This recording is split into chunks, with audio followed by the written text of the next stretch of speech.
Well, okay. What we're about to have here is me reading off and what I would think an accent would be. I don't know what he sounded like, Colonel Warren Rock, but reading off his um, the letter dropping the charges of Jeffrey R. MacDonald and a lot of the stuff in it. I mean, I felt was influenced. I mean, just my opinion. Maybe it was influenced by Captain Hammond Beale. And after the video, I will or after the the video, the reading of the letter by Colonel Rock where the charges were dropped, then I'll put my thoughts in. You know why there was no court martial at the after why there was no court martial. Why it didn't result in a court martial? The Article 32 hearing. Why it didn't result in a court martial? How come it didn't? Just me, a bit of a rant too. And then you'll hear from people such as Captain Hammond Beale, Mike Malley, who was on the Defense Council, and Captain James Douthat on the defense, who were all in the Defense Council. And then I'll add in an MP talking about what Colonel Rock not understanding his job. If you've not heard that, cool. If you haven't, well, you'll hear it again, and then you'll hear a interview with William Ivory in the 2010s talking about him being on scene of the MacDonald murders that morning. So here you go. Here's the basically this letter is the Colonel Rock letter, basically dropping the charges and saying civilian authorities should go after Helena Stokely, investigate her. Long story short, if you don't want to hear all this bull crap, that's basically what the letter is. That all charges should be dropped and they're not true, and that we should go. That the civilian authorities should go after Helena Stokely, investigate her. That's pretty much what this letter is. Okay. And I wanted to be also, there is going to be time period slang and sayings. So for any of you getting upset, these are their words and not mine. So if you're some little SJW woke moron, don't get upset about it. I do not talk like this. This is time period, accurate time period. This is how they talked. I can't help that. It is necessary to explain the rationale of the system adopted to report the same. A verbatim transcript of the proceeding is taken and is included in this report in order which the witnesses have testified. However, because of the obvious link and because much of the transcript does not concern itself with the relevant questions of the truth, um, a summarized version of the pertinent testimony was made. Tab V or Tab 5. All references and numbers refer to the verbatim transcript in the general view of the fact that the government and the defense was represented by counsel. The hearing was conducted in generally the same format as a trial. The government represented its evidence and rested. The defense did likewise. And finally, the Article 32 officer called for witnesses and evidence in all instances.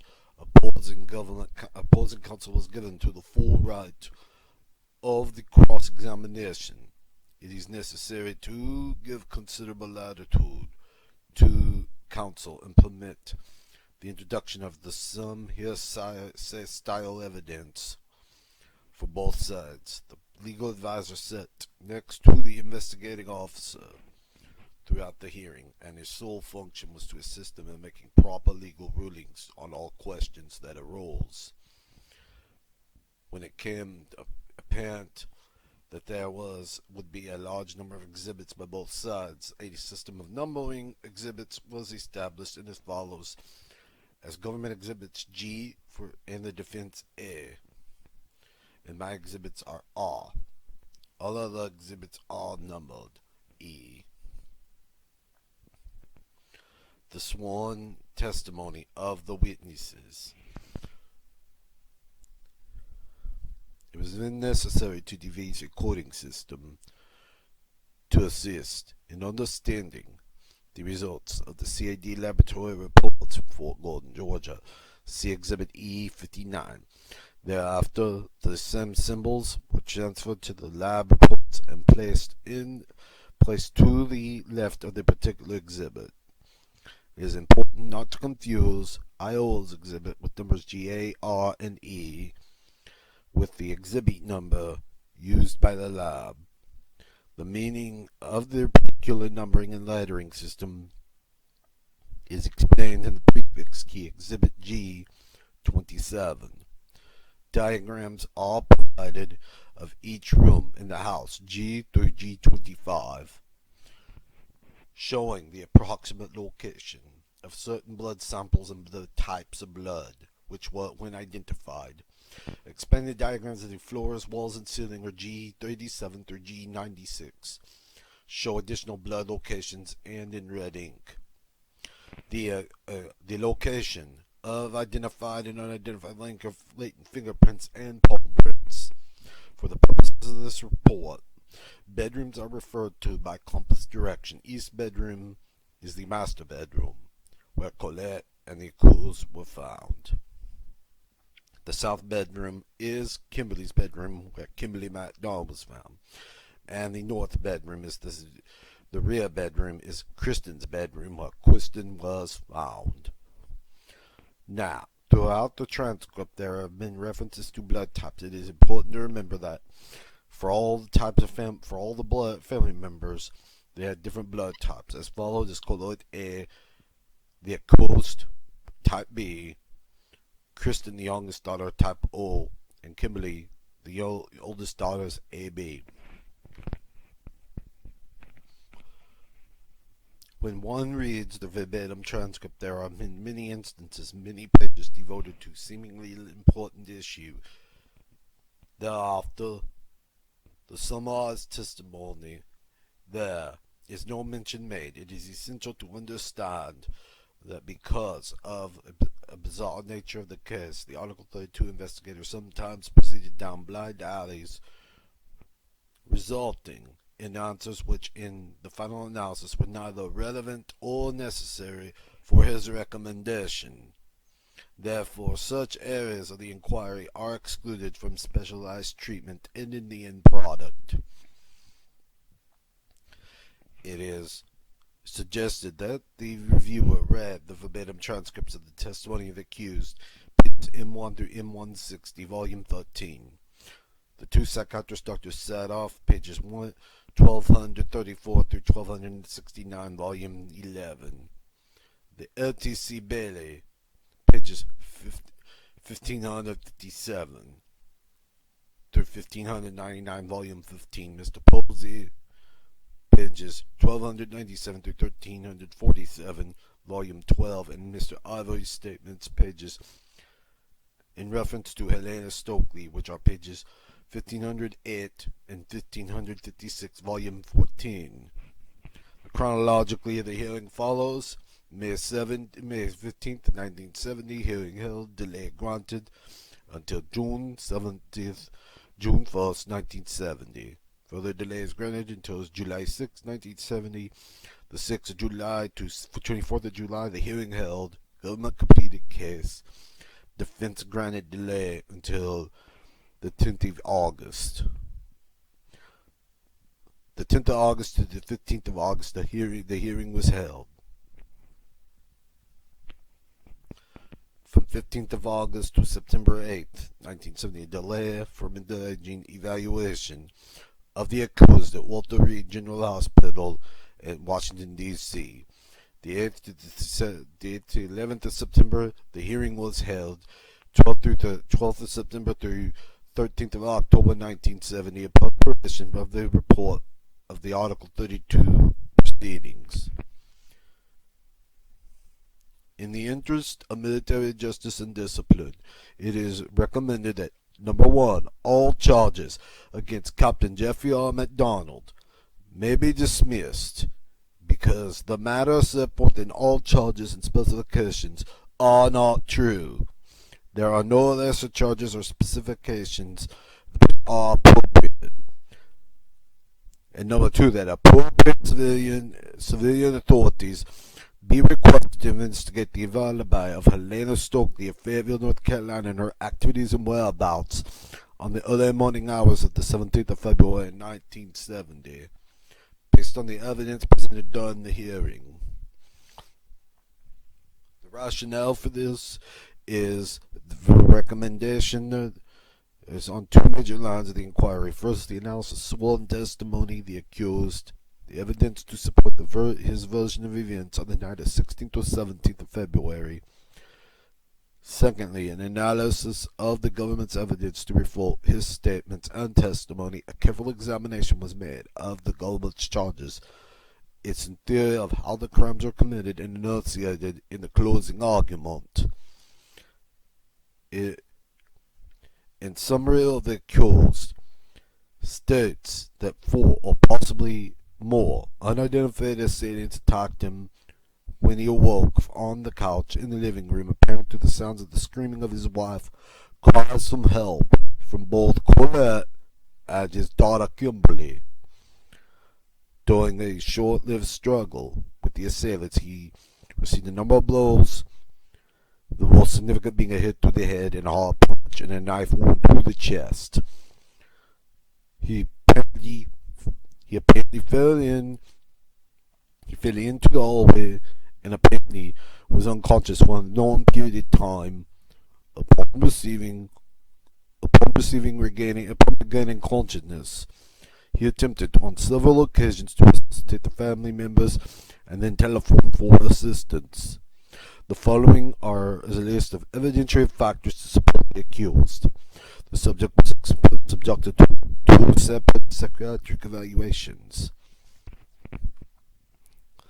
The first sponsored by counsel for the accused, and the second at the request of the investigating officer by a team of three Army psychiatrists at Artillery General Hospital. Although there is a 4-month time span between the two evaluations, there is striking similarity in the conclusions. Basically, they believe he is sane now, and he was sane on the 16th or 17th of February, and is experiencing a normal reactive depression following the event. Both feel that the accused was not trying to hide any facts from them, and had he had been, they would have been able to detect it. They were favorably impressed that he could not remember all the details, and he freely admitted that fact. The psychiatrist also stated that it's unusual to be asked, as the investigating officer did, as if the accused was capable of committing a certain act. The only certain major area of disagreement arose in this questioning is that the accused psychiatrist, who specializes in forensic psychiatry, stated that the accused was not capable of committing the crimes and would have become psychotic if he had. The Army psychiatrist did not think this question could be answered by a psychiatrist. And number 2, significantly, of the character witnesses testified on behalf of the accused. The testimony covers a lifespan from the age of 12 through high school, to college, and then medical school, and internship and military service. They testify to his qualities in what can be described as the all-American boy.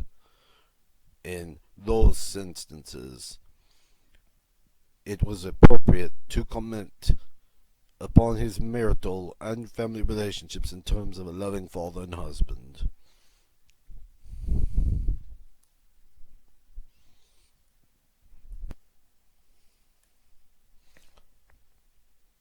The accused, prior to the time was formally charged with the murders, was willing to answer questions freely. On the 17th, 18th, and 19th of February, he gave interviews to this FBI and CID agents, and on the 6th of April, he answered questions in 2 lengthy sessions with 3 CID agents. He provided sworn testimony at the hearing itself, which was subjected to extensive cross-examination by the government. 5 of these 6 doctors who testified stated that the accused could not predict the medical consequences of the stab wound in the chest if it was self-inflicted. The accused sustained 40% pneumothorax and partial lung collapse. All agreed that the location of the wound was such that other vital organs could have been damaged with greater life-threatening potential. The accused statements from the 17th to a sworn Article 32 testimony relative to the events of 16th through 17th February have all been substantially the same in all important aspects. Examination for any discrepancies are logic based on the testimony of the expert psychiatric experts, and the time factor is a natural attempt to forget horrible sightings of the 17th, normal human failure and routine actions, and the confusion following the blow to the head. There is, generally speaking, a logical explanation for the location of the blood taps were found. After listening to the lengthy testimony of the accused in the hearing room and closely observing his actions and the manner of answering questions, it is the opinion of the investigating officer that he was telling the truth. Medical laboratory tests concluded that the specimens of Colette MacDonald and the accused revealed no use of narcotics or habit-forming drugs, nor was either individual intoxicated on the 16th or 17th of February, 1970. There is conflicting evidence as to the degree the crime scene was preserved from time to time the first MP arrived on scene and until the photographs were taken. The controversy specifically relates to the fact of whether or not a white towel, a blue pajama top on Colette's body when first seen by MPs, the location of the handset of the telephone in the east bedroom, the relocation of the white flower pot holder in the living room by some unknown individual, and the number 12 through 14 of the military police, CID agents, and medical personnel initially in the apartment, and their movements through the rooms when the chance of inadvertently altering through the rooms initially in the apartment through the rooms and their movements with the chance of inadvertently altering the crime scene. A significant number of fingerprints taken from the apartment remain unidentified.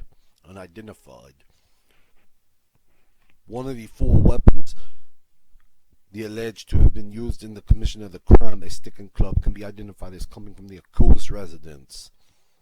During the course of the hearing, the CID agents Shaw and Ivory testified that they had kicked and pushed and knocked over that coffee table in the living room, and it did not come to rest on its edge. The investigating officer's second visit to the MacDonald apartment, he knocked over the coffee table in the living room. The table struck the adjacent chair and landed on its edge. Considering all known facts and about the life and the previous history of the accused, including the 17th of February, no logical motive was established for the accused to have committed such brutal murders, either singly or in any combination.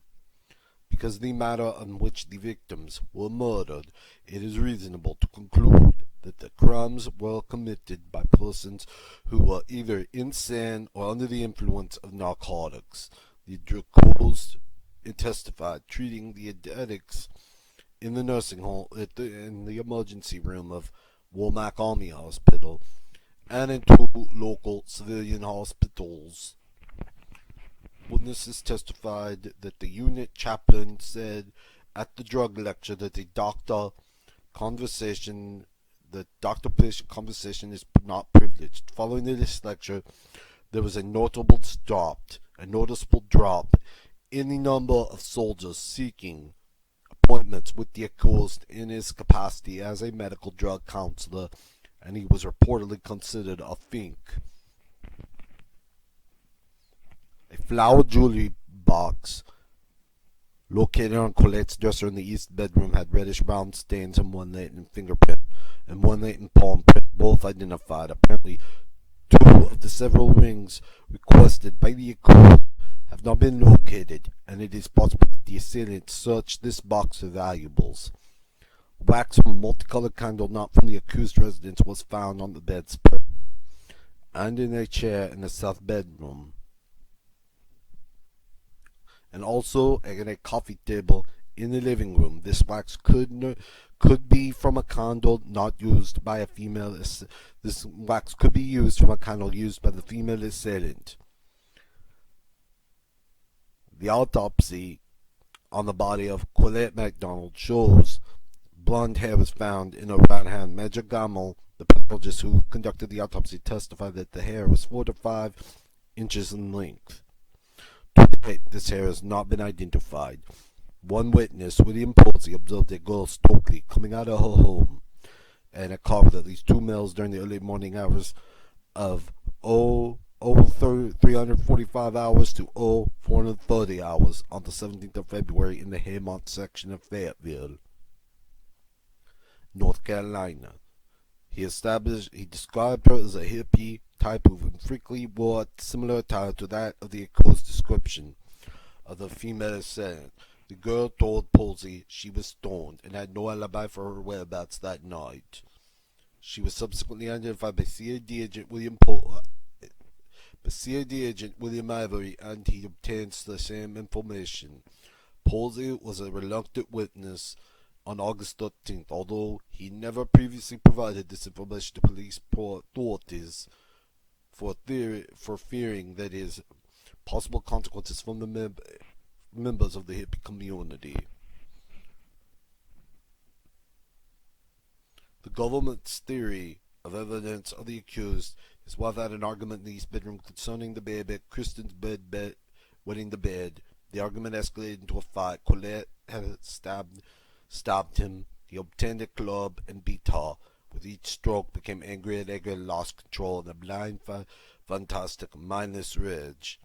Kimberly came into her parents' room and he smashed her skull, then placed her in her own bed. The accused regained his senses when he realized the cover story was needed and decided to blame it on the murders on hippies, and he next went to Kristen's room and killed her. His wife, still alive, came into Kristen's room. He hit Colette again, dragged her back into the east bedroom and stabbed her.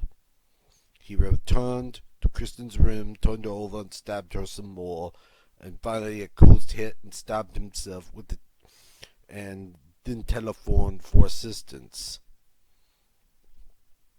The government's case of the accused is based principally upon the fact that there are certain questions raised for the accused does not seem to have pat answers for. The belief is that the scene in the living room was staged, that there is no real evidence of the presence of unidentified assailants, that 3 members of the family were murdered in a bizarre manner, yet the accused remains alive, and that the accused is lying.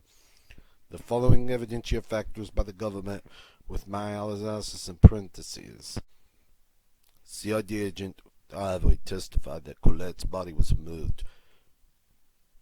When her body was removed, he collected a blue thread on the rug where her head had rested, 20 to 25 blue fibers from the floor of the rug on the east bedroom, 3 from the south bedroom, 2 from the north bedroom, 1 was under Kristen's fingernail, 1 in the hallway, and none in the living room. Ivory stated a pajama pocket from the accused pajama top was found on Colette's feet. Captain Neal and the army doctor examined the deceased at the apartment stage. He turned over Colette's body to examine her.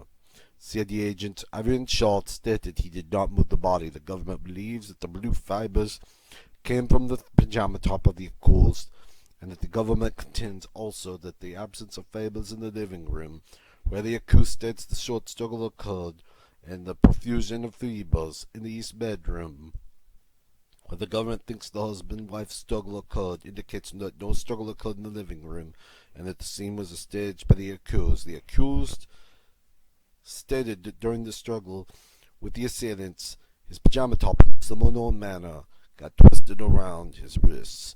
When he regained consciousness in the hallway, his face was down, with his hands under his abdomen and was still entwined in the pajama top. He took off the pajama top and dropped it in the east bedroom. Colette's body was leaning against the green chair, and he laid her out on the floor. Later, after checking her, he picked up the pajama top and spread it out over her chest area. CID laboratory report concurred. In the same testimony, textile expert qualifies the dissociation of the fibers and threads to this garment that could have came from the pajama top. Therefore, no proper identification could be made. It is unknown when the pajama top was torn or when the pocket was ripped off the garment.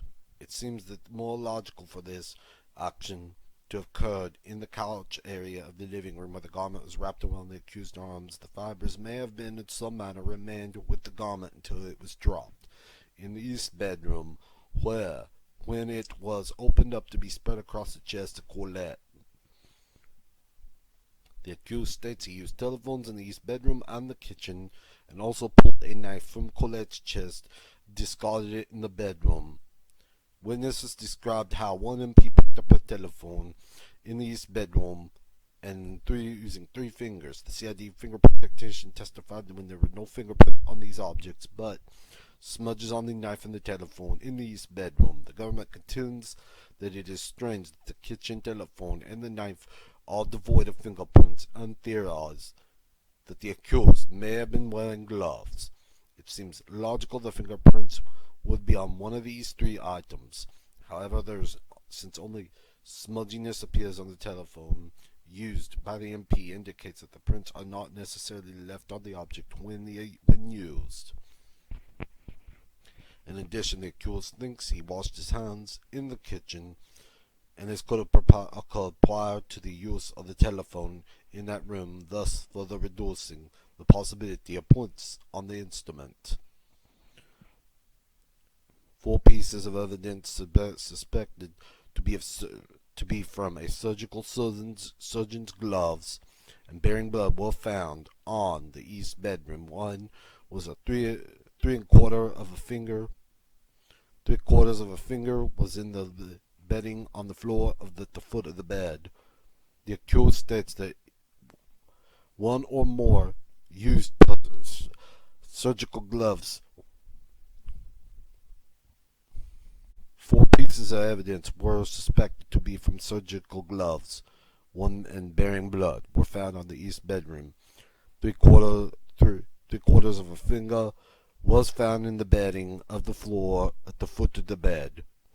The accused states that one or more used a pair of surgeon's gloves and were on the kitchen sink, not present when the CID arrived. Unusually, a pair was on top of the dryer in the utility room for the use of Colette were also not present. The government theory is that the latter stages of the crime, the accused donned surgical gloves from the kitchen. The evidence as presented during the hearing does not support this theory. The lab technician collected red-brown stains from the west end of the hall floor, which later identified as type B or type O blood. The accused one testified that he fell face down and was unconscious in this general location with his arms under him and the pajama top entwined in his arms. The government contends if the stains are type B blood and the accused testimony is true, there should be a pool of a dislocation from the lab report testimony regarding several of the stains. It is not evident what quantity of blood was at this location. In addition, several witnesses testified that at least 12 military personnel were in the apartment and passed to and from the hallway, thus potentially disturbing evidence the blood present could have come from the chest wound with the pajama top absorbing blood from the abdominal wound. The CID reports indicate that type O blood described by the government as a speck on the lens was as the spectacles of the accused, which found on the floor of the living room.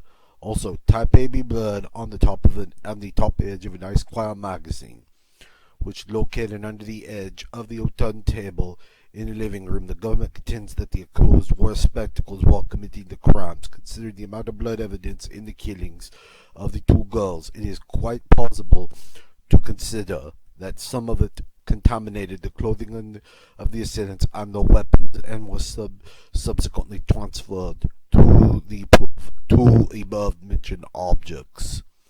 The family of the accused was brutally murdered, while the accused suffered what the government describes as superficial injuries. The government does not think that the unknown assailants committing such a crime would leave the accused alive.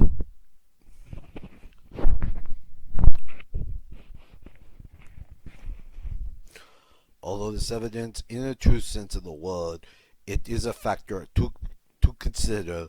However, it seems logical that the assailants would not be surprised to find the accused sleeping in the living room.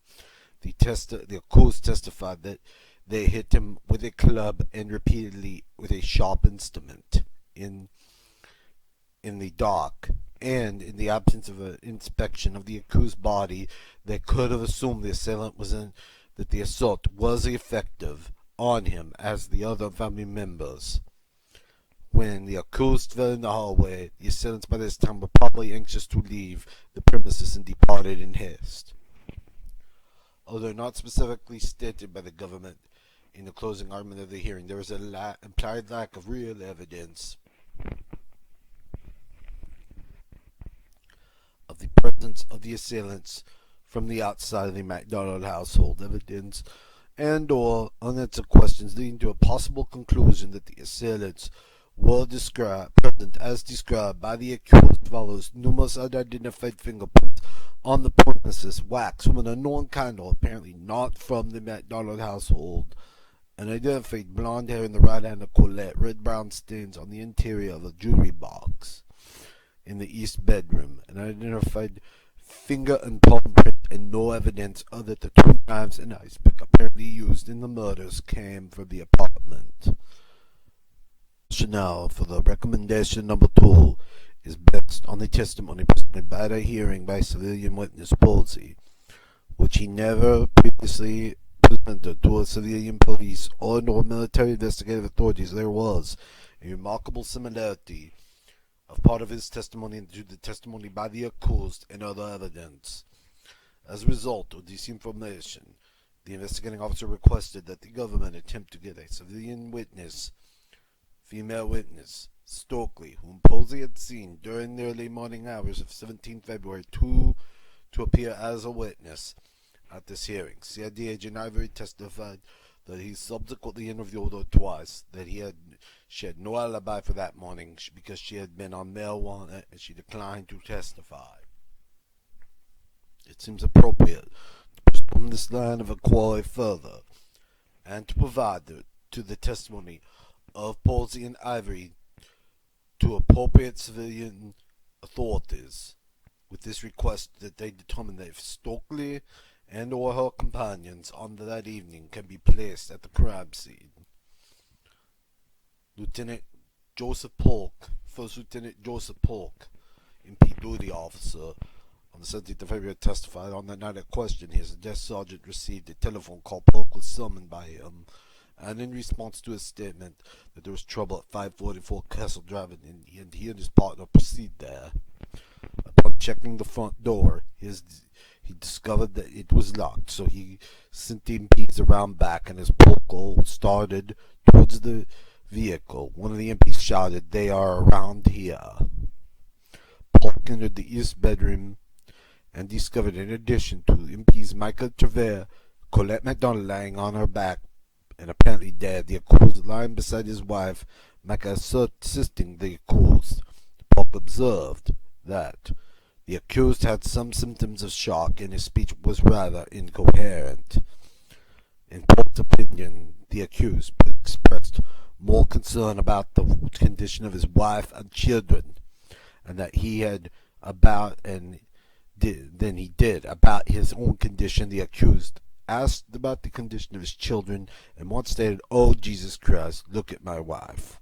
Polk took note of the word pig written in blood on the headboard of the bed. He also noted a wet spot in the center of the bed. Upon departing the east bedroom, He started down the hallway, and he looked into the doorways, north and south bedrooms. The children were dead, just like absolutely no movement whatsoever. Continuing down the hallway, Polk entered the living room, at which time he noted the dim lighting. After quick looking into the kitchen and dining room, he began to take notes. Therefore, it was reported to him that the accused described his assailants as 3 males and 1 Negro, and the other one a female. Polk caused this information to be put on the radio. At about this time, Polk also cautioned MPs in the house not to touch or move anything. An instruction by Polk subsequently repeated several times. He saw grass on the carpet after MPs entered the house, and he halfway remembers a medic not in uniform. Polk also used the telephone next door at the Kalen apartment to notify Colonel Karenik at the post marshal of the crime, and Polk also telephoned the MP's desk sergeant Boer to give him a description of the assailants and to request the desk to expedite the ambulances on CID. Polk was in the east bedroom more than 3 times. During one of these, he observed Sergeant Tavere attempting to use the telephone. Polk testified that Tavere picked up the receiver by using his index finger and thumb, therefore replacing the handset on the cradle and subsequently placing the handset in the dangle position. And in addition, Polk heard the accused say, "I'm going to kill those goddamn acid heads, and I'm not going to help them anymore." Specialist 4 Kenneth C. Micah, Company A, 503 Division Military Police Battalion at Fort Bragg, North Carolina, testified that in the early morning hours of 17 February 1970, he was routinely patrolling Quogor Heights and Encino Incas, the housing area. With Specialist 4 Morse, it was a cold, rainy night. During this period, he passed 544 Castle Drive in the area several times, and he did not notice anything unusual. Approximately at 03:45 hours, his patrol seemed to call to proceed to 544 Castle Drive. Upon arriving, he discovered that 3 MB vehicles were already there. After a futile attempt to gain entrance at the front door, Sergeant Javert came in from the rear of the quarters and yelled, "Tell them to get to Womack. Tell them to get them to Womack ASAP."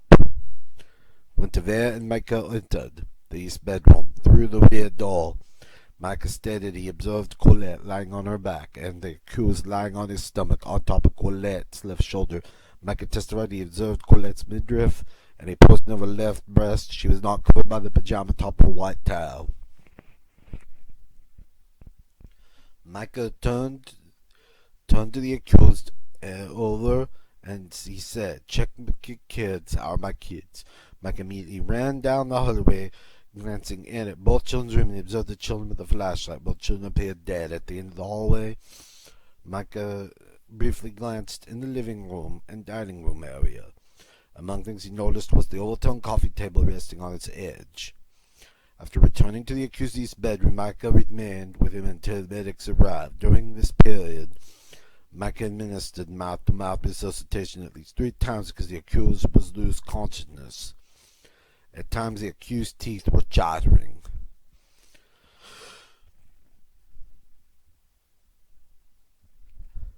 Among the statements Micah recalls, the accused saying, "I can't breathe, I need a chest tube, how are my kids, check my wife. I heard the kids crying, I need to feel my wife's pulse, I couldn't find it. They kept saying acid is groovy, kill the pigs, why did they do this to me?" Micah asked the accused what happened. The accused answered that 3 or 4 of them, one a blonde female with a floppy hat, she had a candle and kept saying acid is groovy, kill the pigs, hit them again. The accused said 3 men and 1 woman, 1 Negro. The accused said that there were 3 men and 1 woman, 1 Negro. I think I hit them. I think I scratched them. As Micah received the information, he repeated it and believed that Polk was copying it down. During the this time, Micah was attempting to administer first aid to the accused. The accused tried to struggle up from the floor to go check his children himself. Micah then forced him to restrain him. The accused repeatedly insisted that Micah leave him alone and to go attend to the children. Micah then testified when being taken from the house on the stretcher, struggled to get up and said, "God damn MPs, let me see my kids." While in the east bedroom, the accused recalls describing some details of the attack upon him, included with it therein, where statements that he, the accused, had been sleeping on the living room couch and was awakened by screams. That upon awakening, the accused saw the assailants standing at the edge of the couch. Before he could get up and they started hitting him, the woman was chanting. Michael then testified that at the time the accused was removed from the premises, there were approximately 12 to 13 people inside the apartment who were either MPs or medics. At the time, Michael observed that the flower pot in the living room, which had been apparently sitting on the coffee table and had been thrown to the floor, was lying at the side on the floor, its contents spit out. One of the persons in the living room, whom Michael believed was an ambulance driver, appeared to pick up the flower pot on its base following which he sat on the couch. He was ordered to move, and he did so properly. Michael testified that the MPs had been instructed by radio that as soon as someone got inside the house, they were to pick up the phone and let the MP desk know what the situation was. Mike observed Douthat pick up the phone on its receiver. He believes Douthat stated that the line was dead. Micah then stated that when he first observed the telephone, it was off its cradle. I believe it was lying on the dresser next to the phone. Sergeant Richard D. Douthat, Company A, 503D Military, 503rd Military Battalion, Fort Bragg, North Carolina, testified he was on patrol on the 17th of February, 1970, at approximately 0350 hours. He was dispatched by radio to 544 Castle Drive, where he was the first MP to enter the rear door. And he observed the dead victims in the east bedroom. After calling for assistance, he returned to the same bedroom, at which time he had the accused to go ask him to check his children and the pulse in his wife's leg. In response to this, Douthat went 2 steps inside the south bedroom, shining the flashlight, saw the child appeared to have been stabbed several times. Going from the doorway to the north bedroom, he repeated this procedure, observed the child to have been beaten and stabbed, and a big puddle of blood on the floor.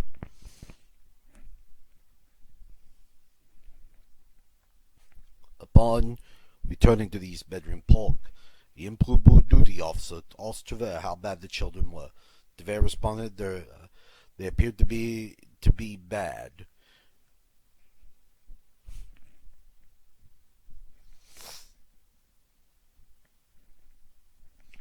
Douthat responded, they appeared to be bad. Douthat assumed that they were dead. While he was in the east bedroom, on this occasion, Douthat picked up a telephone receiver which was off its hook with his thumb and 2 fingers in order to call the Provost Marshal's office. His attempt was futile. Douthat observed it was dead. There was no dial tone. Douthat then stated that he placed the phone receiver right back where I got it, alongside the telephone. Douthat testifies that the accused described his assailants as 2 Caucasians, 1 male Negro wearing a field jacket with sergeant stripes on it, 1 female with long blonde hair wearing muddy boots, a floppy hat, carrying a candle, saying acid is groovy, kill the pigs.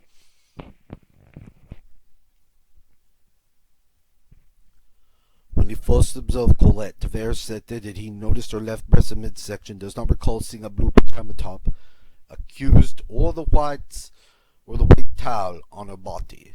Subsequently, Douthat went into the living room where he did not observe any muddy or wet spots. Douthat stated he was looking for mud because the accused reported seeing a blonde woman with muddy boots in the living room.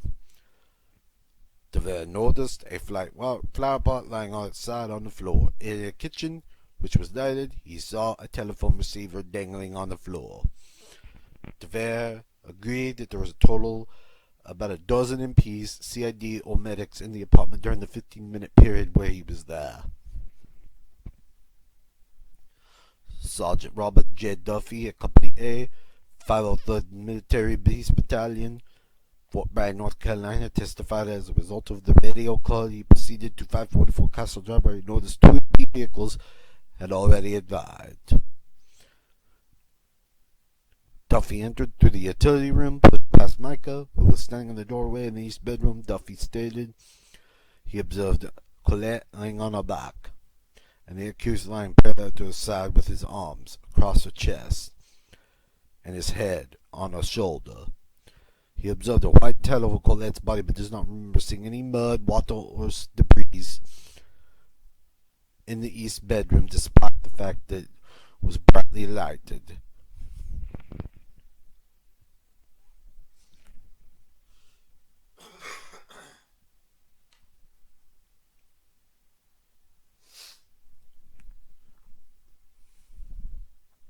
When Duffy heard the accused request that his children be checked, Duffy then proceeded to the north bedroom. After going in 12 for 3 feet, he saw Kirsten bleeding from the neck.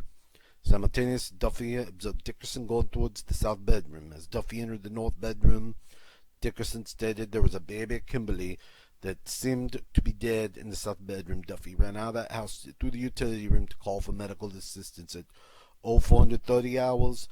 Duffy and MP Specialist Ford Jackson were given instructions to walk around the house to see if they could find any bits of evidence. Jackson discovered an ice pick under a bush near the northeast end of the house. Duffy observed it, and when Jackson had called it to his attention, Duffy stated neither he nor Jackson touched the item. Rather, Jackson left to inform the high authorities of its discovery. Jackson departed. Duffy continued the search and discovered the stick, the club, outside the rear step at the back entrance of the utility room. Among his observations, Duffy remembers seeing two people, an ambulance driver attendees from Mulback Army Hospital, and one was wearing a fatigue jacket, dungarees, and boots. In addition, Duffy is of the opinion that one or more of the bureau drawers of the bureau on the south wall of the east bedroom were open at the time he entered the room. Duffy said, I noticed like the drawers, like stuff hanging out from the drawers, and as if someone had looked through them. Duffy was shown Exhibit A10, which shows the drawers closed, and then Duffy stated that's not how he observed them upon his initial entry. Specialist 4, Dennis Morse, Company A, 503rd Military Battalion, Fort Bragg, North Carolina, testified that he was on MP patrol in the early morning hours of February 17, 1970, and that it was a cold rainy night. He was patrolling the Corgo Hort and Zeno Echoes area, housing areas, when he received radio communication to proceed to 544 Castle Drive. Upon going into the house through the back door, Morse saw two bodies on the floor of the east bedroom. Douthat immediately summoned assistance and returned with Specialist 4 Micah, First Lieutenant Polk, and possibly the duty officer driver Dickerson. Morse then followed the other into the house. Upon entering Morse and saw Micah assisting the accused, Morse testified that the blue pajama top was on top of Colette's body at this time, but Morse does not remember seeing the white towel.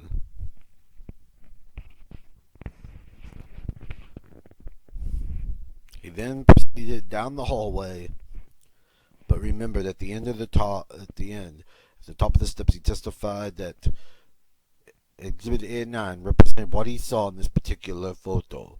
He remembers that the white power pot standing up at this time. There were four or five other PEPs in the living room. Next, he returned to the east bedroom and was instructed to guard the rear entrance. Initially, he did so from the utility room for approximately 15 minutes. Therefore, he moved to the outside rear porch. After 20 minutes, he noticed the stick lying on the ground, which he thought might have had some relevance. After about an hour, he had passed. After an hour passed, and it was becoming more light, Morstead saw an ice pick and knife under the bush, where when he pointed out to a CD agent, he was told not to let anyone disturb the objects. Later, Morris observed the knife and ice pick being photographed and some boxes placed over them for protection from the rain. A half hour later, the items were placed in plastic bags and removed. Small marking sticks were also placed at the side of the club before it was removed.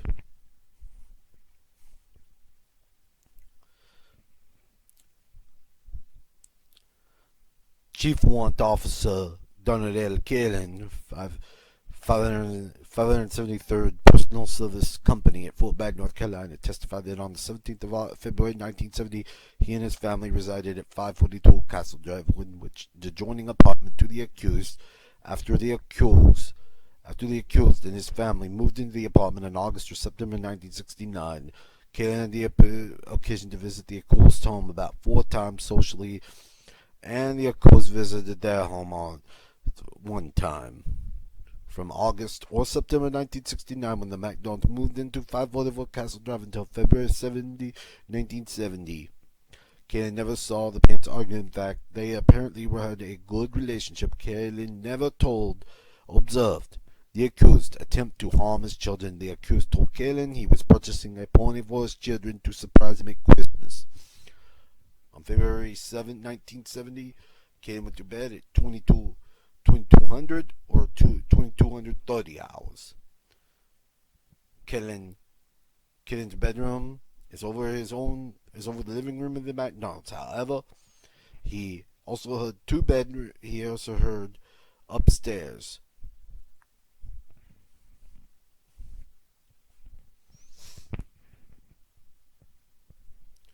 However, he also has 2 bedrooms upstairs, which are directly over the accused's living room, dining room, and kitchen area.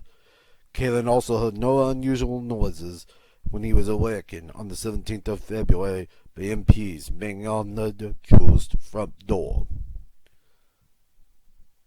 Apparently, 45 minutes later, the CID agents requested him to identify the 3 victims, which he did.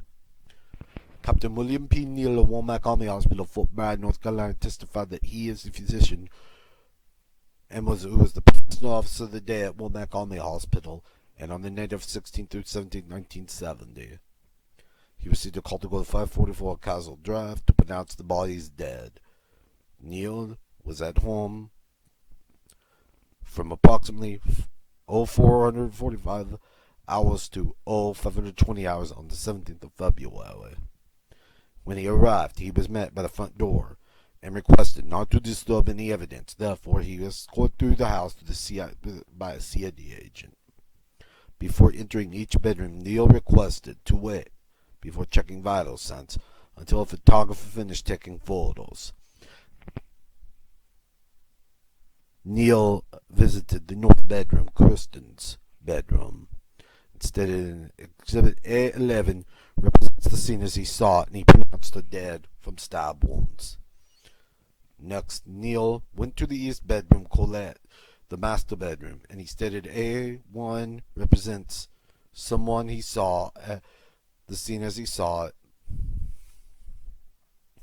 She was pronounced dead, and apparently from multiple stab wounds. During the examination, Neal removed the blue pajama top from Colette's chest. Neal also had to roll over Colette on her side to check for backwards. Lastly, Neal went into the south bedroom, Kimberly's bedroom, and he stated A23 represents the scene as he saw it. Examining her, Neal pronounced her dead from a heavy blow to the head, although there were stab wounds. Major William H. Straub, Womack Army Hospital, Fort Bragg, North Carolina, testified he was one of the physicians on duty that morning on the 17th of February, 1970. At the emergency room, when the accused was whipped into the emergency room, Straub quickly, 2 to 3 minutes, examined him, noting that the accused's blood pressure had already been taken and that a Vaseline gauze bandage had been given to the applied to his chest wound. Thinking that the accused might have had a collapsed lung because of the decreased breath sounds, Straub sent the accused to an X-ray. After seeing the initial X-ray film, Straub concluded the accused had a 20% pneumothorax collapse of his right lung, subsequently 40%. Straub noticed this laceration of the accused abdomen, but considered it not too serious since it had entered the peritoneal cavity. Therefore, Straub gave primary emphasis to the chest wound. Straub stated, if you puncture a lung, you don't know either you are going to get a 10% or 100% collapse, and that he considered the accused partly collapsed lung to be a serious injury. Specialist 6 Michael D. Newman from the medical company at Womack Army Hospital, Fort Bragg, North Carolina, testified. He was a non-commissioned officer in charge of the company, the emergency room, on the night of the 16th and 17th February 1970, when the accused was brought in by ambulance at 0415 hours and 0430 hours. Norman examined the accused wounds and cleaned up the blood on his body. In addition, Newman, in a sworn statement given on 25 February 1970, stated he placed a vising gauze patch over the chest of the wound.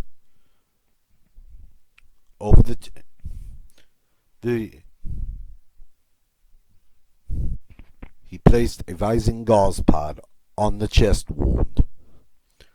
Although the accused was excited and talking when he came into the emergency room, Newman thought his general condition was very good. Furthermore, Newman did not believe the accused was in shock. During this initial period, the accused was being questioned by a nurse who was seeking administrative information by a CID agent part of the time.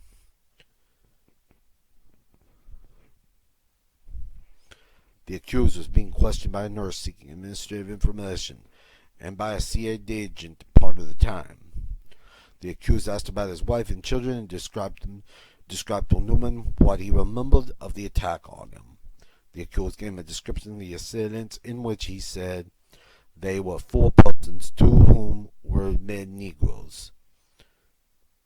According to Newman, the accused was taken into the emergency room between 2:20 to 30 minutes, was taken to an X-ray, returned to the emergency room, and taken by Dr. Newman to Ward B2. Newman observed that the accused's blue pajama tops were torn in the crotch area and had some blood on them. Ultimately, the bottoms were discarded by an unknown person within the emergency room. Mr. Dillard Browning, the forensic chemist, U.S. Criminal Investigation Laboratory, Fort Gordon, Georgia, testified he performed in a lab report. In Exhibit G7 are several test results. This is on page 14. Fibers, hair, wood, splinters, and paint, and wax, which are elaborated upon Browning as follows. References: fibers, paragraph fibers. Reference: fibers indicates fibers could have originated from blue pajama top of the accused. Reference to hair indicate hair could have originated from the head of prospective victims. In the testimony, Browning noted that the known hair sample of question came from her head at the time of the autopsy, but the known hair samples used for comparison purposes collectively came from outerwear garments in the house. Browning stated that this latter technique is used in cases of missing persons. In reference to wood splinters, paragraph 35 indicates that wood splinters could have come from Lab Exhibit A, wooden stick 31 inches in length, sometimes described by the witness as a club. Sometimes described by witnesses as a club. Reference point paragraph 37 indicates the paint from Lab Exhibit A, a wooden stick, could have come from a common source of origin, such as paint found in the lab on Exhibit E-203. Paint from the sidewalk behind the accused house.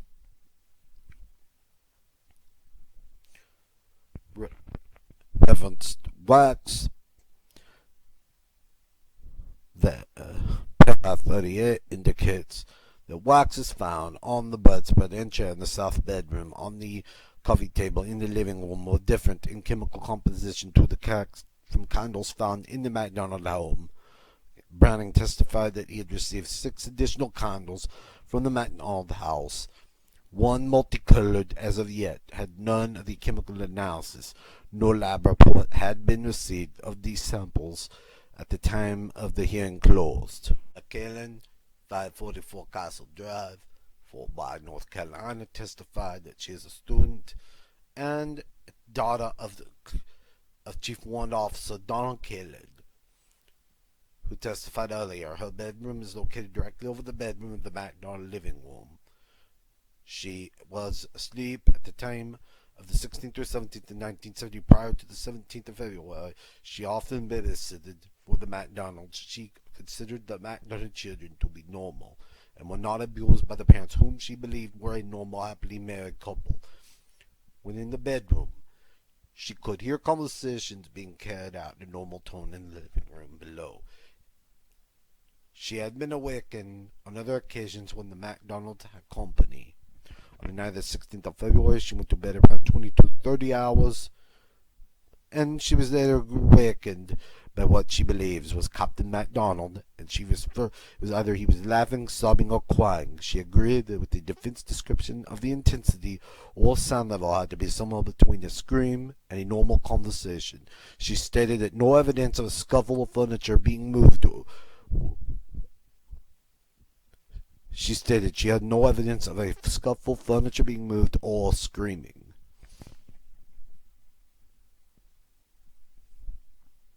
She was dropped back. She went back to sleep, and she was awakened by MPs banging on the door of the MacDonald residence.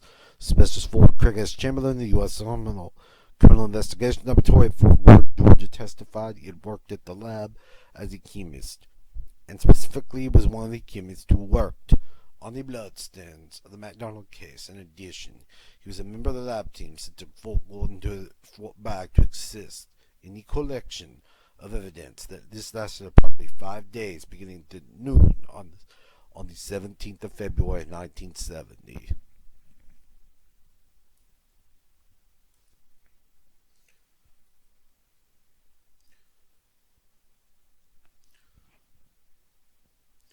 Chamberlain described the methods that were employed in obtaining evidence and the specific techniques used in the typing of blood.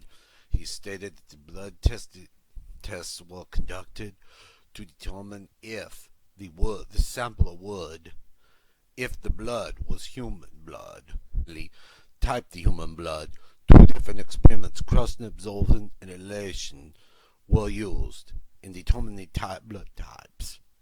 Chamberlain explained the lab report states that red-brown stains revealed presence of all type blood. This means all tests conducted and the results were 100% accurate. On the other hand, indicating type AB, which means either correct or absorption elution tests, were used. Therefore, the typing is in excess of 90% accurate from dry blood. Chemists can only determine the basic international blood group, types AB, B, or O. They cannot determine such factors as RH positive or negative.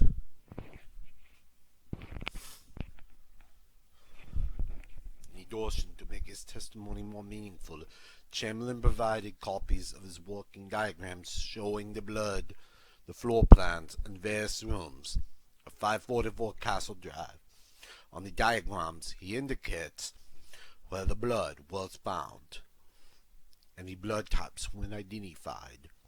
See exhibits G20 through G25.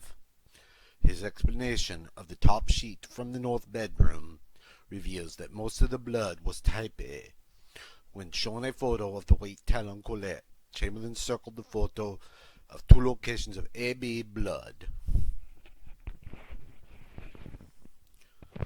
Master Sergeant Hilliard Old Medlin, U.S. Army Criminal Investigation Laboratory, Fort Gordon, Georgia, testified he is one of the fingerprint experts who visited 544 Castle Drive to assist in collecting evidence. He worked on the fingerprint exhibits listed in G7, G8, as well as exhibit G28. A supplemental lab report. Mellon noted the East bedroom phone contained no readable fingerprints, just smudges and smears. The telephone in the kitchen also contained no legible fingerprints. Mellon thought that it was odd that it was completely stark, i.e. devoid of any discoloration. There were on the premises a total of 44 latent fingerprints, 29 latent palm prints, and 1 latent footprint.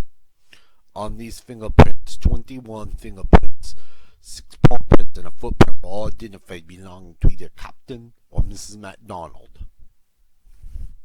In addition, the 44 fingerprints and 4 palm prints Mellon thought should be capable of being photographed after viewed them through a magnifying glass, however.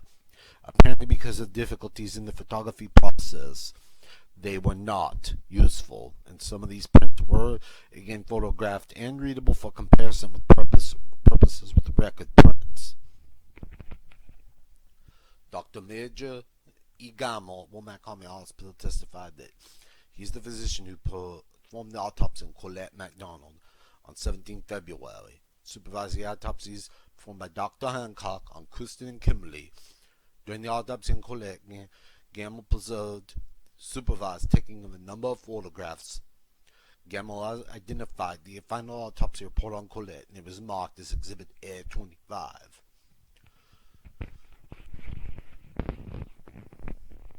Gamble observed 7 incised knife wounds, 21 puncture-type stab ice pricks, and stab wounds on Colette's chest. Some of these penetrated vital organs. There were 9 knife wounds in her neck, with some penetrating the trachea thyroid without much internal bleeding. Her chest and heart cavities, as well as the pericardium, were full of enough blood to have caused her to bleed to death. On Colette's head there were 6 blunt trauma blows with an instrument. The most significant was the one over her head. The most significant one was the one over her nose, which caused a small skull fracture. Her arms are bruised, lacerated, both were broken, probably by a blunt instrument. Gamble believes they were broken as she was holding up her arms in a protective position.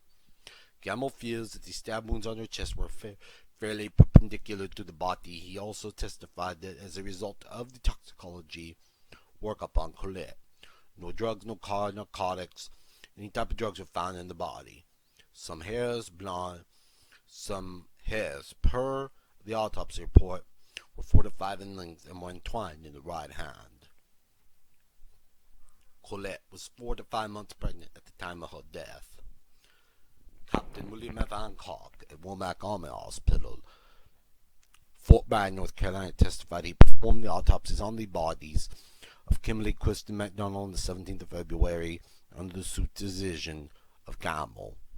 Hancock identified exhibits G33 through G35 as being an autopsy photographs of Kimberly. Exhibit G33 shows the right side of her face with multiple abrasions to the right ear and cheek and 8 to 10 stab wounds on her neck, which transected the windpipe. Exhibit G34 shows a severe skull fracture to her head. The left side of her face, where multiple fractures inside the skull around and under the eye area can be observed. Hancock just considered the major wound to be the one on the right side of the head, caused by the blunt instrument. It was in such severity as to cause coma, possible death shortly thereafter. And she was stunned, and that was sustained first. No puncture, ice pick type wounds were noted on Kimberly's body. Hancock described the wounds sustained to Kristen with 4 incisional stab wounds. Wounds were observed at the left chest area. 2 of these penetrated deeply into the right side of the heart. At a total of 15 circular puncture ice type wounds were noted in the chest area, all superficial in nature. Exhibit G38, which is a photograph of a back, shows 12 incisional wounds. These penetrated the left lung cavity, lacerating the lung, penetrating the heart in 2 instances.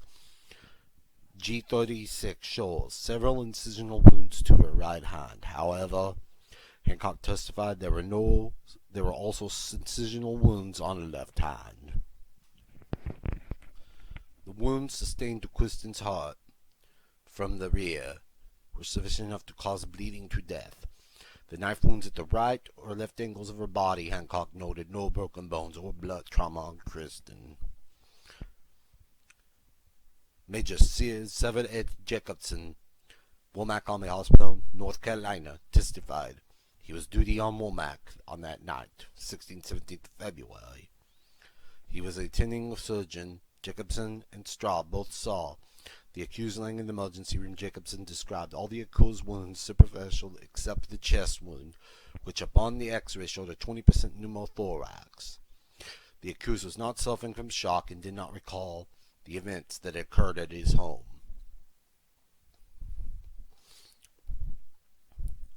Jacobson related and stated, among other things, the following: that he was awakened by someone beating on him. He heard his wife screaming. There was a blonde-haired female holding a candle, saying something like "Acid is groovy, kill the pigs." 3 white males and 1 Negro. Somebody had a sharp instrument, and somebody worked at a club.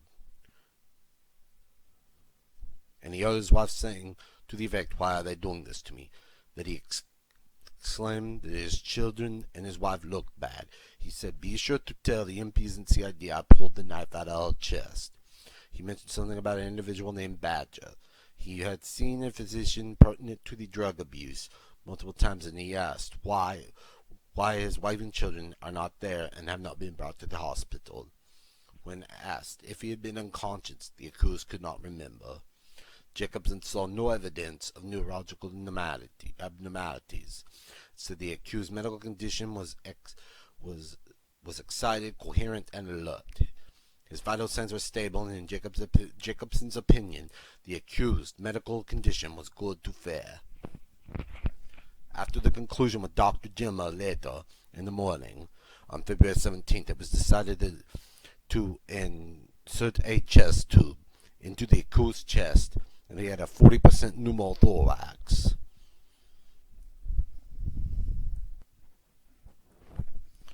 Jacobson is the opinion that a doctor who inflicted normal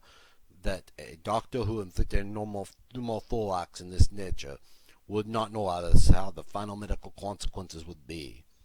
Jacobson indicated the accused wounds was in the general area of the liver and diaphragm. He agreed with the defense counsel's statements that other puncture wounds in the left pectoral region of the accused chest injuries could have touched the lung, and that the lung looks like it could have healed itself, and that references to head injuries, there is no medical relation to what an injury looks like on the surface as to what the damage causes to the brain. Specialist 4, William Ivory, 503rd Military Battalion, Fort Bragg, North Carolina, testified that he was the investigator on duty at the night of 16th-17th of February. At approximately 0350 hours, he was awakened by his radio monitoring the set. At the time he learned of the incident, 544 Castle Drive. Ivory telephoned the duty officer, gathered his investigative tools, and went to his address with the Provost Marshal Investigator duty of investigator Hagen Rossi. There was late rain. It was quite cool, and the ground was wet. Upon arriving at 0400 hours, Ivory observed 4 MP vehicles and an ambulance, and about 5 MPs outside providing security. Ivory passed through the 2 MPs through the door in the living room. He observed Lieutenant Polk and 4 military MPs standing by the desk. After Ivory was briefed, Ivory was briefed by Polk. After Ivory was briefed by Polk, Ivory requested Polk to reduce the number of unnecessary personnel inside the house. While they talked, Ivory observed the accused being wheeled through the living room and out of the house. Ivory was then escorted through the apartment, at which time he made mental notes and by visualization inspection determined that the victims were dead. During the tour, Ivory asked Polk whether anything had been moved. Polk said no, except for the telephone in the east bedroom. Therefore, this initial inspection, Ivory went next door to the Canaan residence and called for investigative assistance.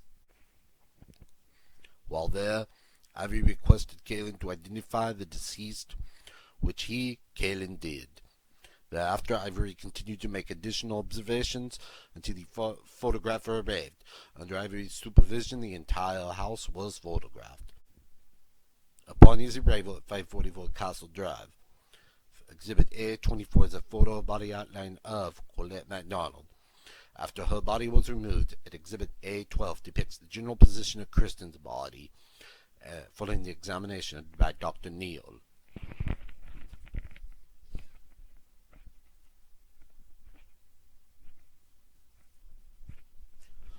Ivory then identified 32 additional photographs as Exhibit G41 through G72. The following photos show the scene in the various rooms as Ivory observed them. At 0458 hours, Ivory began escorting Captain Neal as Neal inspected the victims and pronounced them dead. Neal then went to Kristen, then Colette, and finally Kimberly. Neal was requested not to move the position of the bodies any more than necessary. That was absolutely necessary. Ivory stated Neal did not have to remove Kristen's body. After Neal pronounced each victim dead, he immediately departed the premises.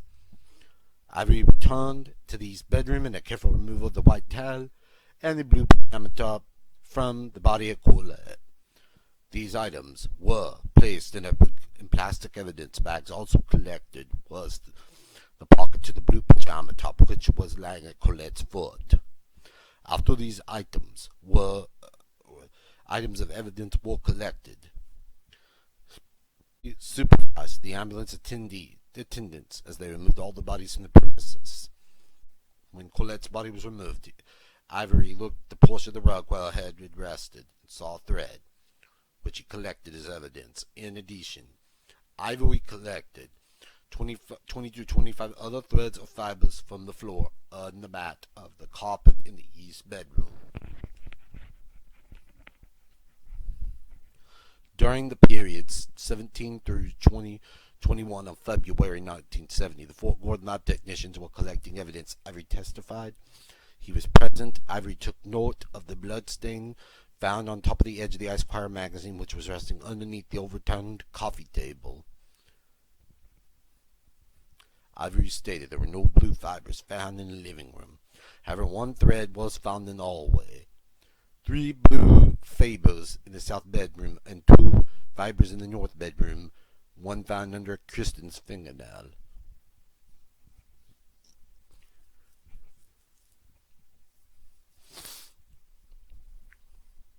Ivory described how over a period of time with varying degrees of force he caused the coffee table in the living room to be overturned, and each kiss it landed on its top, not its edge. Ivory noted 8 packages of rubber surgical gloves under the kitchen sink in the east bedroom. Near Colette's head, he found a rubber-like substance that came from a clear rubber glove. In the sheet, which was lying on the floor at the foot of the bed in the east bedroom, Ivory found an entire bloody finger of a rubber glove, or such as a surgeon's rubber glove. The glove was located.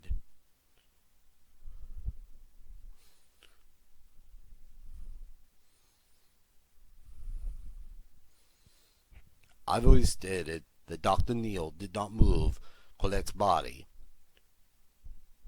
to examine her back. He did not remove the blue pajama top to examine her chest, nor did he use a stethoscope during this examination, all of which Neal testified to have done. Ivory testified that the 6-door chest in the east bedroom had no doors open when he observed it. That the kitchen door was closed and locked, and that there were some wet pieces of grass in the living room, on the rug in the east bedroom, and there was a doll's head on the clothing of the east hallway. Ivory circled in red where he believed the grades of grass were, where he observed them. Polk told Ivory that the wet grass had been tracked in by the MPs.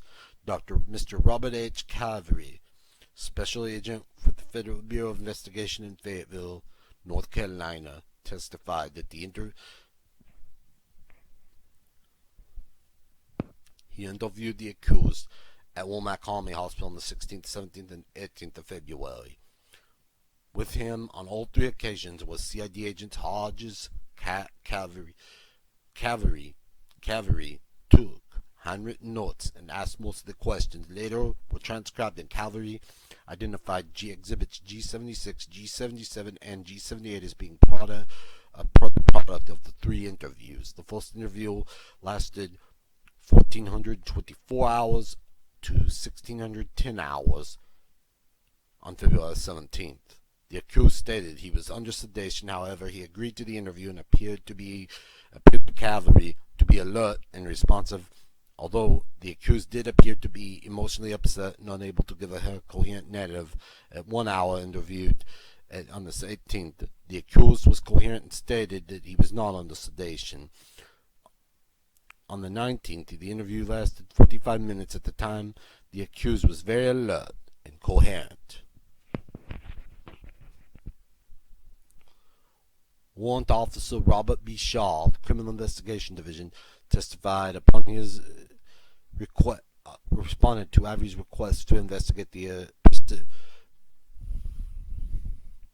Warrant Officer Robert B. Shaw, criminal investigator of Fort Bragg, North Carolina, testified he responded to Ivory's request for investigative assistance and arrived at 544 Castle Drive at 04:50 hours. He then entered the premises. Shaw spoke to Major Parson, Pope's Deputy Provost Marshal. Shaw briefly noted the appearance of the living room, the dining room, and the kitchen, and down the hallway. He observed the children's body in the north and south bedrooms, noted three stripes of blood on the edge of the doorway and the hall of the linen closet. After glancing into the hall, he contacted Ivory in the east bedroom. Once Shaw had observed the east bedroom, Ivory requested him to process the south bedroom for evidence. Shortly afterwards, Dr. Neal arrived, and Shaw watched him as he checked for the victim. Shaw stated Neal used no medical instruments during his examinations, and nothing was disturbed during the time Neal was present, alluding to the fact that Colette's body was not moved as Neal remembered doing. Upon Neal's departure, Shaw returned to the south bedroom. There he looked at the fragile evidence, took notes, and made sketches and drew the body outline of Kimberly as shown in Exhibit G67. At approximately 06:30 hours, Shaw participated in a search outside of the apartment for looking for footprints. He found none, and other evidence. As he approached the utility room entrance, the MP pointed out the club lying on the ground, which he had said he had just found and he had not touched. Shaw saw reddish-brown stains on it, and what believed to be hairs or fibers. Later, Shaw noted the fibers on the club were from a throw rug of the east bedroom. Because the photographer lacked the flash bulbs, Shaw placed the sticks on the ground to mark its location. He then collected the club as evidence and marked it. See Exhibit A20 and G280. Investigators note the actual club, G79, was examined in the hearing room and was quite heavy for its size.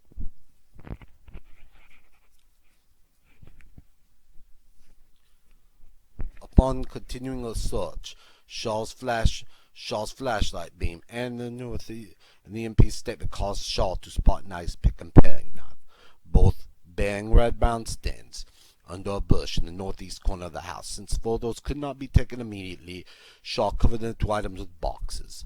Shaw instructed the MP to guard them and not let anybody touch them other than myself, meaning Shaw. Later photos were taken of the two exhibits and marked as evidence.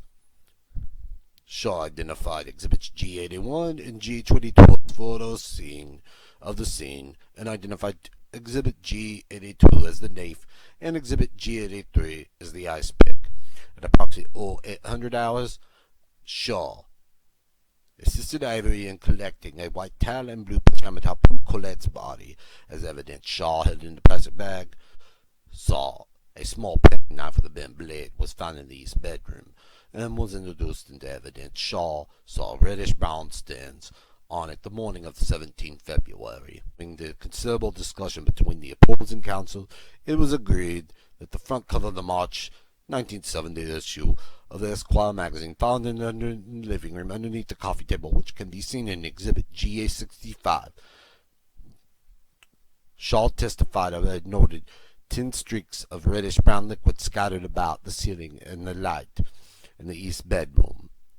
These spots appeared to run north in a side line, and he also stated that Exhibit G14 as a portion of rug he cut from the hallway entrance to the east bedroom, containing reddish-brown stains introduced by Shaw were Exhibits G87, G through G96, which were expanded diagrams in a chart form of each room in the MacDonald apartment, showing the floors, walls, and ceiling, the location and positions which red-brown stains were removed, and indicated further that as well as the blood type in the stain, if later identified by the CAD lab. Not shown are the stains removed from furnishings within the residence.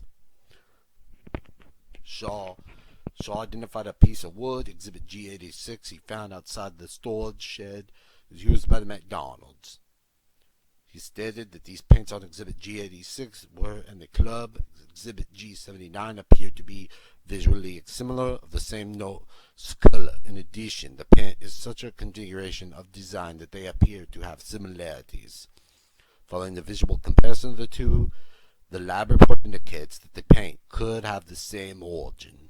Shaw circled in dark blue in two areas where he recalled the wet spots were. Where the wet spots were and were reddish brown in color. He also remembered seeing a Valentine's Day greeting cards in the dining room, some from the accused to his children. These can be seen in Exhibit A30, which Shaw recognized. Shaw described how the premises had been secure.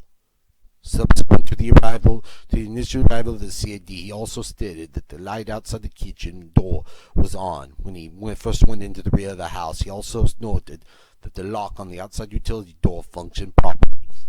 One officer, Franz Joseph Grobner, commanding officer of Detachment B, 3rd Military Police Group, CI, Fort Bragg, North Carolina, testified as head of the CID element at Fort Bragg. He was overall in charge of the military portion of the MacDonald investigation. Furthermore, he coordinated with his efforts of the non-military investigative agencies. He stated in excess of 3,500 people were interviewed by investigative agencies, to include 20 FBI agents in the first week following the murders. The initial stages of the majority of people were questioned about the 4 alleged assailants. When Grabner first arrived at the MacDonald apartment on the morning of 17 February, he noticed 2 ambulance drivers inside the apartment. Was wearing a white jacket and blue jeans and standing outside the front door. Later, they were instructed to go and sit in the ambulance. Grabner stated that Major Paulson said that the roadblocks were in effect. Grabner does not know where they were, where or when. That day, on the day-to-day basis, Grabner received all the reports from the investigations on the MacDonald case. He recalled no statements to the effect that the MacDonalds were in a habit of domestic violence or arguments. That the accused didn't beat his children. The accused showed no signs of mental illness, and that he had not taken any drugs or was addicted to them. Grabner also testified that all voluntary phone calls received by his office about the alleged assailants were checked by investigators. These investigators were able to determine whether the individuals fit the description of the assailants and to establish their whereabouts and activities of the period in question. Of the 150 to 200 people checked, we were able to establish these individuals not on Fort Bragg the morning in question. Each alibi of the individual is checked. However, the accused never shown any photographs of the suspects.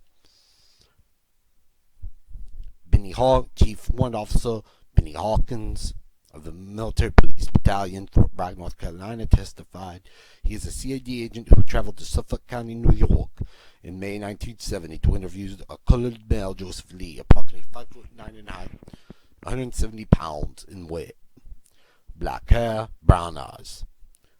He associated with a group of 3 others from the photos. The police records. Hawkins described the other 2 Caucasian males as 5'10", 180, dark hair with brown eyes, and the other one, 5'6", 50 pounds with blonde hair and blue eyes. The other one was a female, about 5'5" to 5'6" inches, 110 pounds, blonde hair, blue eyes. The 4 were friends, ran together in a group, and they were also friends of the accused brother from the summer of '69 to May 1960 to May 1970, and lived with him and others in a house on Fair Island, New York. Hawkins stated the girl, according to the police information, to have known to dress in knee boots and a floppy hat and had a different shade wigs. To this full Ken Micah, Company A, 503rd Military Battalion, Police Battalion, Fort Bragg, North Carolina. Police testified that he was en route to 544 Castle Drive in 345 hours on 17 February. Where he stopped for about 45 seconds on the corner of Honeycutt Road and North Lucas Street. Micah was in the passenger seat and looking through the plastic side window of the Jeep. Saw a female standing in the corner. He estimated her to be between 20 and 30 years old. She was wearing a wide-brimmed hat, a raincoat above the knees, and she had pretty nice legs, he said. Was assisting the accused in his bedroom. The latter described his assailants. Micah then told Polk he had seen a female at the corner of Honeycutt and North Lucas. Micah on occasion seen the female at the corner at the time of the night. Micah on the occasion seen the female on the corner at the time of night. It was not very common, he said. When showing a composite drawing of the face, Micah stated it could possibly be the person he saw. However, he admitted that he could not identify any specific features of the girl. Micah drew a diagram of Exhibit A32 approximating the location of his vehicle and with relationship to the female he observed. He denies telling Mr. Weiss, the PMI investigator, about this incident, but he states he did tell to Colonel Crank and to the FBI, both on 17 February. Both, and he told both of them on 17 February 1970. This is when Casper testified that on a conference telephone call on the 16th and 17th of February that she and her husband testified by a younger daughter at 345 hours to take her to the bathroom at some time between 2345 hours and 345 hours. She was not quite awake. She heard laughing and scuffling outside her bedroom. She said she heard 2 male voices, 1 female voice, and she thought it was teenagers. She had a giggle, and she believes the voices were going in the direction of Castle Drive.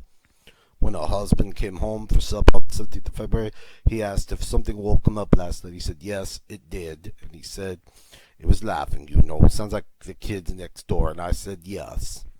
Mrs. Cosby thinks upon questioning by the government counsel that she remembers her husband telling 2 CID agents approximately 1800 hours on February 17th that he had heard running footsteps between 1900 and 2130 hours on the 16th of February.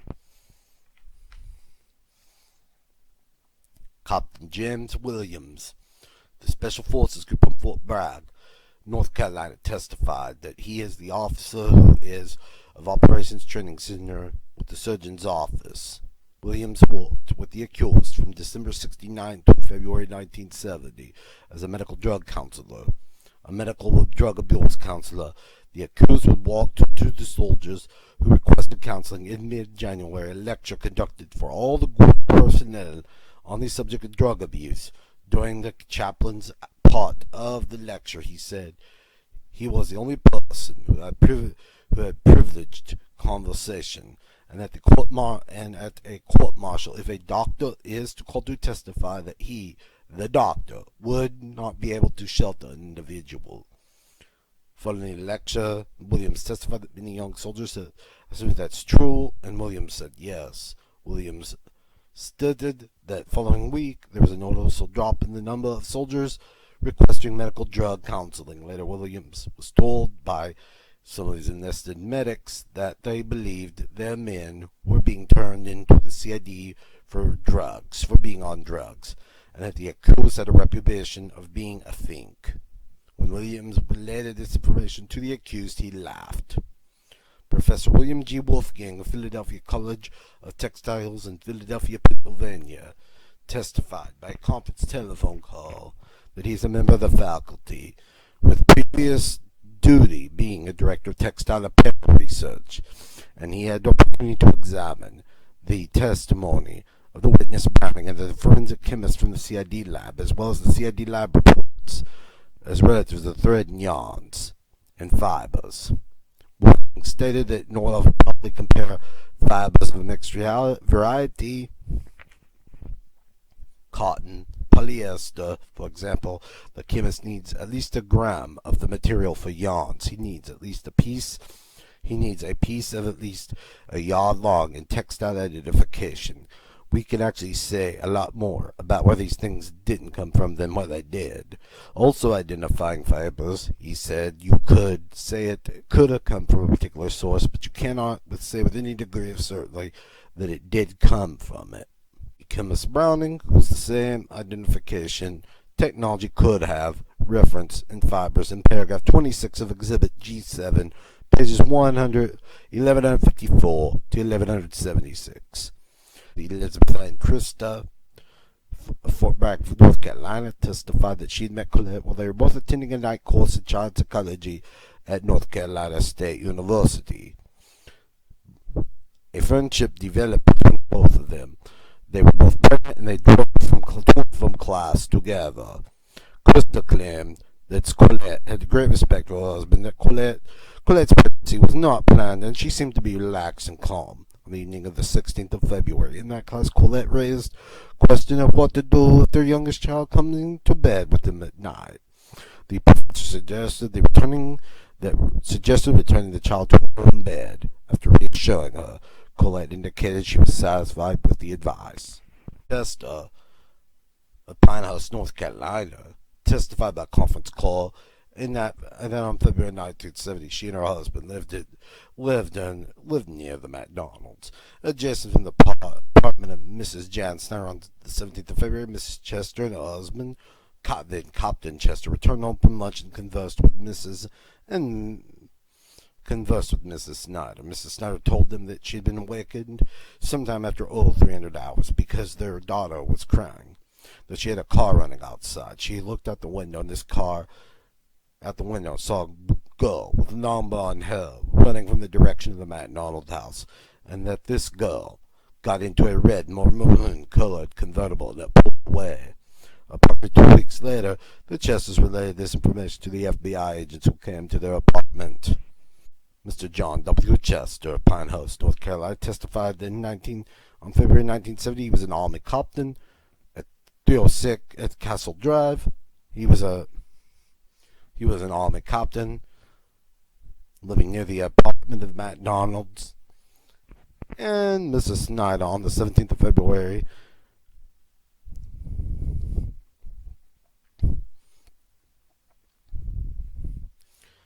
he lived near the MacDonald's and in an adjacent apartment of Mrs. John Snyder. On February 17th, Mr. Chester returned home for lunch and heard Mrs. Snyder say that and his wife reported that she, Mrs. Snyder, had woken around 300 hours to 330 hours on that night of 16th to 17th February by children yelling.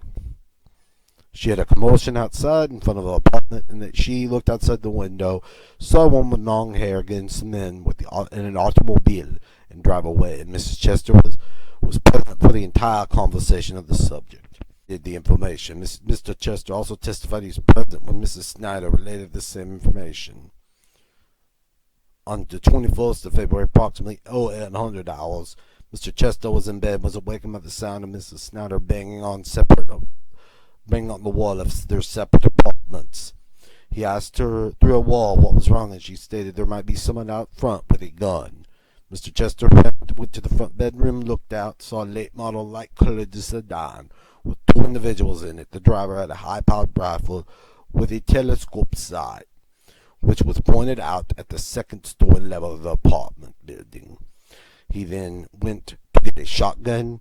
When he returned, the car was driving off and was 100 yards up the street.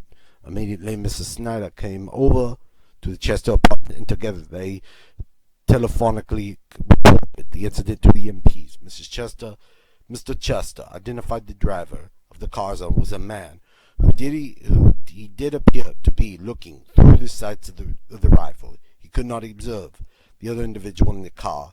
There were other people outside at the time, but Mr. Chester did not remember how many. He drew a diagram of the area which illustrated the general position of the vehicle he observed on the 21st.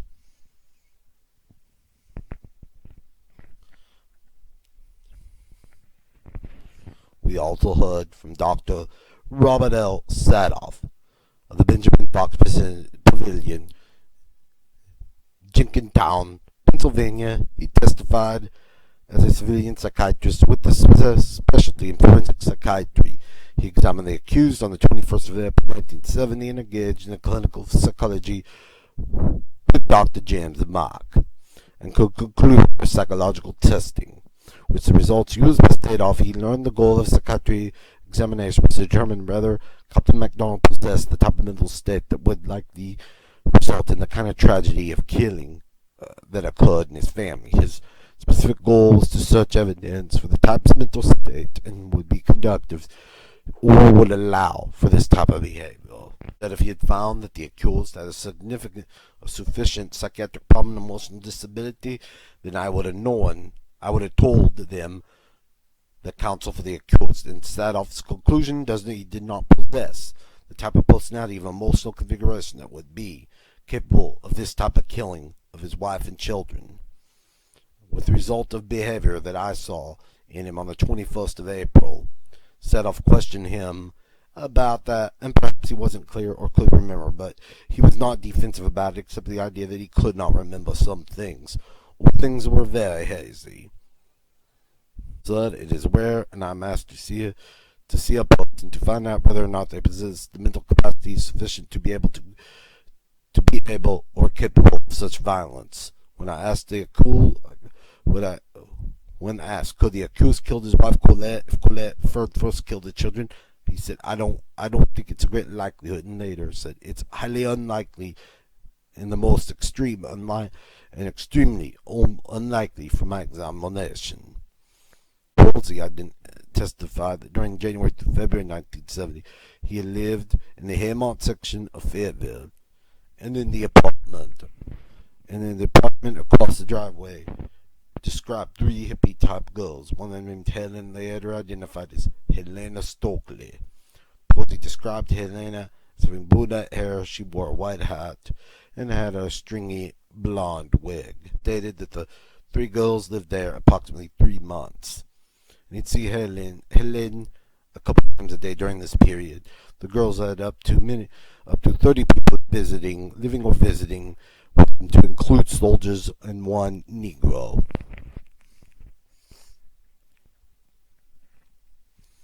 On the 16th of February, approximately 2,300 hours, Post went to sleep, and about 345 hours to 430 hours. 17th February, to go to the bathroom. He had a car come in the driveway. Posey heard laughing and giggling, so he walked to the front door. He saw Helen get out of the Mach 1 Mustang without a hat and walk rapidly into her apartment with something in her hand. Judging by the sounds, the car contained at least 2 males. Helen, after Helen got out of the car drove away. Previously, Posey had seen the Mach 1 Mustang at the girl's apartment, driven by a neat-appearing male, approximately 6 foot tall, with a mustache.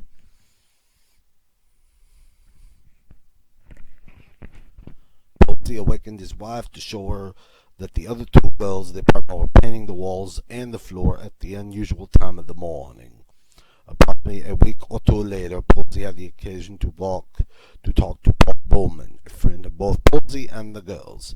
They were talking outside, and when Helen came up to them and said that the police had questioned her several times, apparently shortly after the MacDonald murders.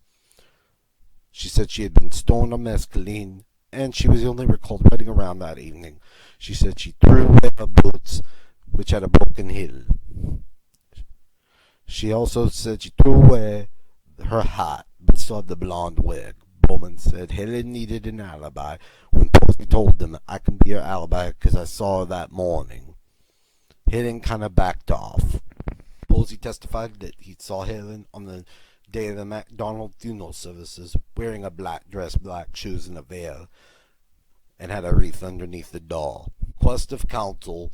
Posey went on August 11th at the request of counsel. He said he went to the Hammond Hills village shop to an attempt to learn Helen's full name. Posey questioned her about the MacDonald murders. He asked her, "Well, did you do it? Were you a part of it?" She said she doesn't know. He just drew a blank, but didn't think she could kill anyone because she just wasn't that type of person. John Sutton at Spring Lake, North Carolina, testified on the evening of the 17th of February. He was in Rick's Lounge at about 1900 hours or 2100 hours. He had 3 or 4 beers at about 2100 hours. At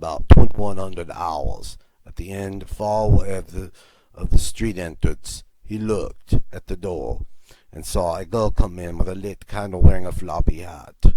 She was also wearing pants. With the girl with her were 2 white men, and Sutton said he saw one Negro wearing a fatigue jacket with sergeant stripes. Sutton read an account in the Wednesday issue of the local newspaper describing the girl with a floppy hat and a candle. He stated that Scotty Sutherland of the CID, an unidentified CID agent, to report his observations in the lounge.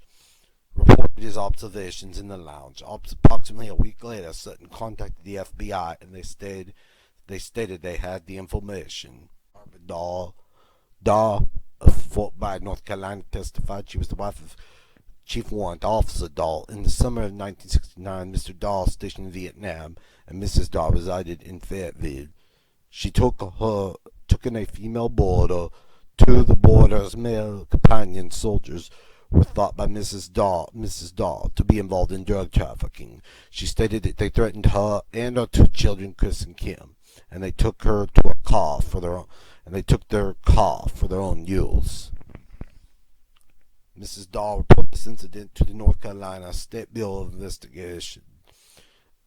At a present time, a chaplain, name unknown, from Fort Bragg.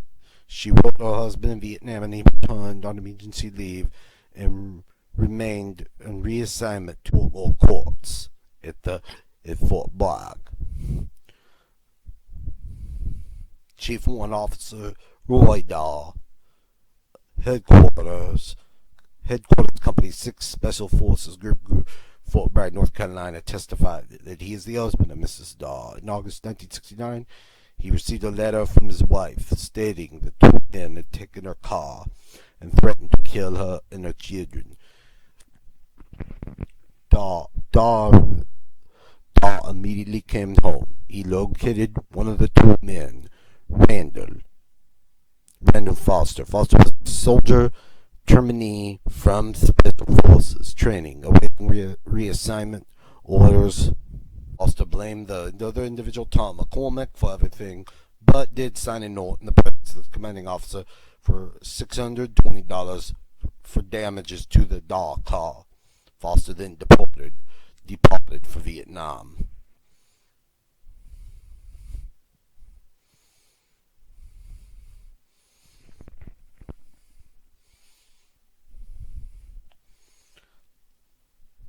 Later on, Daw found the location in Vietnam of McCormick.